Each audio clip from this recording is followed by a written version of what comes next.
Panulod na mo sa imong mga migo ug miga. Kay ngit-ngit na, kay manggawas na ron ang mga wakwak in aning orasa. Wakwak? Unsa nang wakwak la? Ang wakwak, usa ka klase nga linalang, daw nga sama sa usa ka langgam, nga mobiktima kasagaran sa mga mabdus. Uhaw kini sa labas nga unod ug dugo. Sa usa ka bata, hinungdan nga mas makapanimaho sila, ug dali sa baho sa usa ka mabdus. Unsay itsura anak nila? Mamaak na.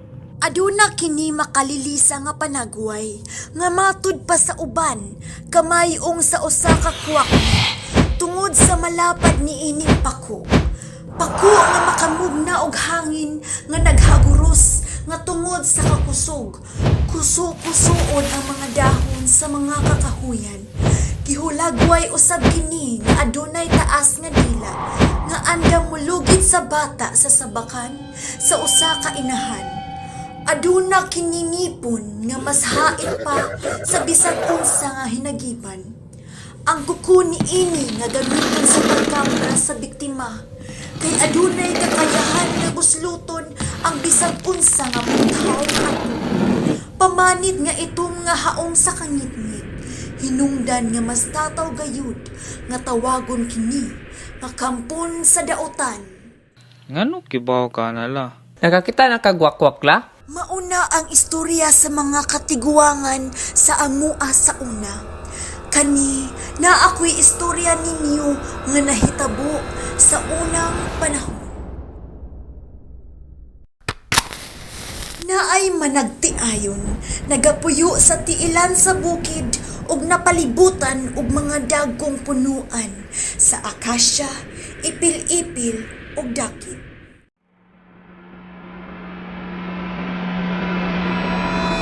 Antonio! Antonio! Kuwang baga kay luyo sa pultahan! Dali ah! Pagdali, Antonio, kay akong lana nagsigin og bukal-bukal! Antonio!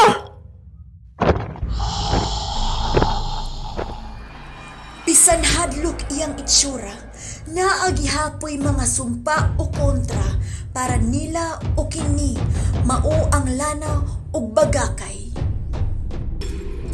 Ang lana nga gikan giyamyaman ug mga pulong sa usa ka mananambal ug ang bagakay nga makasamad sa usa ka wakwak.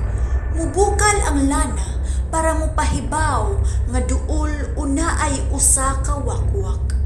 Ang samad nga gikan sa bagakay kay dili nagayud maayo. Hinungdan nga mamatay ang usa ka wakwak o mailhan kung kinsa ang wakwak. Mailhan nimo ang usa ka wakwak kung padung na kay tungod sa ilang tingog pero ayaw pagpailad gayud.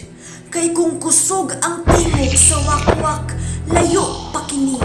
Pero kung mas hinay gani ang tingog naa na sa imong duol. Sigon pa sa mga istorya nga daw lamaton ka kay kung pananglit imo siyang makita sa imong atubangan dili na tinuod. Daw anino lang na niya kay siya naa sa imong luyo. Ang panahon sa tingtakod kay ang panahon sa Semana Santa kay mauni ang panahon nga namatay si Hesukristo. Unsaon man pagtakod sa uban la? Bitaw la. Sao din na? Makibaw ka na kung natakdan ka? Sa una, daghan ang mga ritual nga ginahimo, ang mga tambalan o albularyo, mga mambabarang ug uban pa, kay ingon sa mga katigulangan nga lalaki ning adlawa. Matud pa sa mga tinuuhan nga pananglit na ay muhapak nimo, kinahanglan pod nga imong hapakon og balik, kay kung di ka muhapak, pwede ka niining matakdan. Ang timailhan nga ikaw natakdan na sa pagkawakwak kay inigluwa nimo sa imong laway dili kani maputol. Bation pud og sobrang kainit sa lawas. Matambalan ra kung muato kag albularyo or kung moinom kag usa ka lana. O kini ang mga pulong sa mga katiguangan nga gituohang produkto lamang sa maidlas nga paghuna-huna sa mga tawo. Nga kining mga taho mahitungod sa wakwak gimugna lamang aron pangpahadlok sa mga kabataan ug mahipo sila gikan sa mga dalan. Apan kung ang usa ka lugar nga bisan nahimutang sa usa ka syudad nagatuo nga kini nagpabiling tinuod, makaingon pa ba gihapon ta nga usa kini kasiwit-siwit. Sa amihang bahin sa Subo, sa lungsod sa Danao, adunay usa ka hilit nga baryo. Nagpahipi sa kilid aron dili makakuha og tagad sa mga tawo. Kini maghilom-hilom para dili na mobalik ang mga karaang taho nga kini unugan sa gidungog nga wakwak. Daghang tuo-tuo nga daghan gipangtakdan o gipangsalaban sa mga giilang wakwak. Matud pa sa mga pipila nga katigulangan, ang maong lugar kay usa kadakong hawan sa libon. Walay nagapuyo hangtod miabot ang panahon nga sa pag-uswag sa dakbayan sa Danao, mitubong gikan sa bukid ang mga tawo para makakita og haruhay nga panginabuhi. Apan daw aladam ha, ang maong paglugsong sa mga tawo maupod ang mumugna sa malugtarong istorya mahitungod sa mga wakwak, sa mga katigulangan, pipila sa mga namalhin gikan sa bukid kay gitaho nga mga wakwak o napatakdan nga wakwak. Usa sa mga among nahinabi nagasugilon sa maong panghitabo. Adunay usa ka magtiayon nga itago na lang nato sa pangalan nga Antonio ug Maricel. Sila ang usa sa mga gikan sa bukid ug nakadesisyon nga mangita og trabaho sa Danao. Si Maricel kay 5 na kabuwan nga nagsabak sa iyang bata ug si Antonio usa ka mag-uuma. Kada gabi imong makit-an ang maanindot nga hayag sa mga aninipot ug ang tingog sa gangis. Sa paghunong sa tingog sa gangis, wala kay madunggan ni bisag unsa nga humhum. Pila na pud ka bulan sila nagpuyo dinhi nga hapsay ilang pagpangatulog. Walay lain mo bisita kanila kundi ang mga damgo nga iduyan sila sa kalipay. Apan sa usa ka gabi nabulabog ilang kagabion. Antonio! Antonio! Unsa man Maricel? Paminawa ang tingog. Tingog sa unsa man? Taysa, murag tingog ron sa kikikda. Nakabantay si Maricel kay kada tulog niya mag-andam siya og lana. Nakamata na lang siya kay murag nanginit sa iyang kilid ug iyang mabati dili lang ang bukal sa lana kundi apil ang murag hunghung sa usa ka wakwak. Mingbangon si Antonio ug gikuha ag bagakay sa luyo sa pultahan. Iyang gisinyasan si Maricel nga magbuyo lang sa higdaanan samtang iyang gipanid-an ang palibot ug nihilom ang lugar. Wala naman Maricel. Layo siguro to kay dili man na mangunay og silingan ng mga wakwak. Ug sa dihang padulong na ibutang ni Antonio ang bagakay, balik sa luyo sa pultahan, maoy pagtugpa sa usa ka dakong mananap sa ilang ato, nga nauyog ang ilang gamay nga panimalay.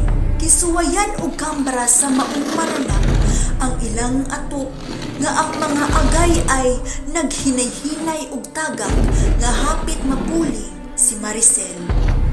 Ug nilupad kini nga nagtuyok-tuyok sa ilang panimalay. Wakwak karon, Antonio! Ay sus, ayaw kahadlok kay naatay bagakay og lana. Antonio! Antonio! Dali ah! Pagdali, Antonio! Kaya akong lana nagsigin og bukal-bukal! Antonio! Sa pagsyagit ni Maricel, samot nga iyang nabati ang kahinang sa wakwak, nga mutugpa ug musulod sa ilang balay. Antonio! Sakit kayo akong tiyan! Bata na to ang tuyuan ning wakwaka. Ug di ka muhawa wakwaka ka, makatilaw ka gayud aning bagakay nga akong dala. Minggawas kini dala-dala ang suga nga ang pabilo hapit na mapaw tungod sa hangin. Gituyok niya sa luyo sa balay ug diha iyang nakita ang usa ka mananap nga pareha ug pamarog sa usa ka tawo apan aduna kini pako. Nagsiga ang mata ug nagbitay ang dila nga naglaway. Nagtungtong gini sa sanga sa akasya. Nahadlok paayo si Antonio, apan mas nahadlok siya sa posibilidad nga makuha sa wakwak iyang anak sa sabakan ni Maricel. Huy, ali diri wakwaka ka. Kiba kung kinsa ka ug mas makaibaw ko kung mahapakan ka niyang bagakay ay. Gatuog ro ka. Mailhan gyud sa tibok baryo kung kinsa ang wakwak kay dili kayud kakabakod kung maigo ka niya akong bagakay. Ali, naog diri, karon na. Gisingot na si Antonio bisan sa kabugnaw sa kagabhion. Mabati ni Antonio ang kusog nga pitik sa iyang kasing-kasing.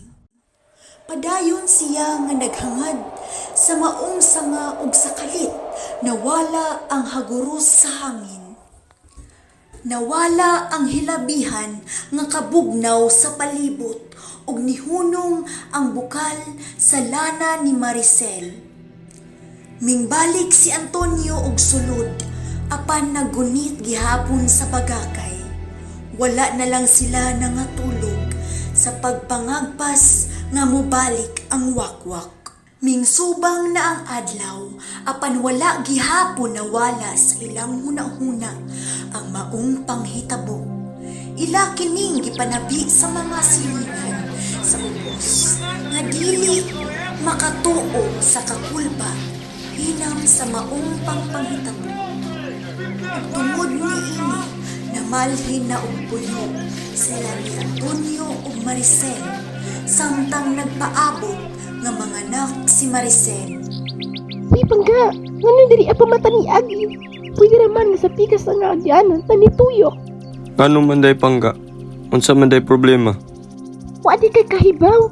Puno kaayo ni na baryo og mga wakwak. Maong hinanglan pud ni baryo wakwak. Jesus mio. Sige. Balik lang ta sa agi. Kini usa lamang sa mga sugilanon nga gipasa-pasa sa mga katigulangan. Sa uban, kini usa lamang ka produkto sa imahinasyon. Apan sa mga nakasaksi ug lumad sa maong lugar, nagpabilin kining kamatuoran nganong ang maong lugar bantog sa ngalang baryong Wakwak.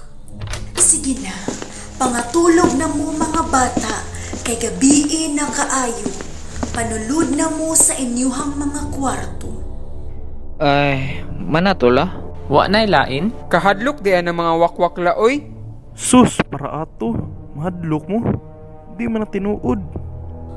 O sige na, pangatulog na mo ha. Magpabilin sa kunganhi sa gawas. Alhadlok ka. Sao man ako pagkatog eh. Ay lagi kahadlok. Hala, unsa to? Kadungog mo to? Unsa pa? Nay, murag nilupad. Sure eh. Tanawa daw sa gawa sa bintana. Di ko oy. Ako bi, talawan na ninyo eh. Uy, ngano ka diya? Unsa na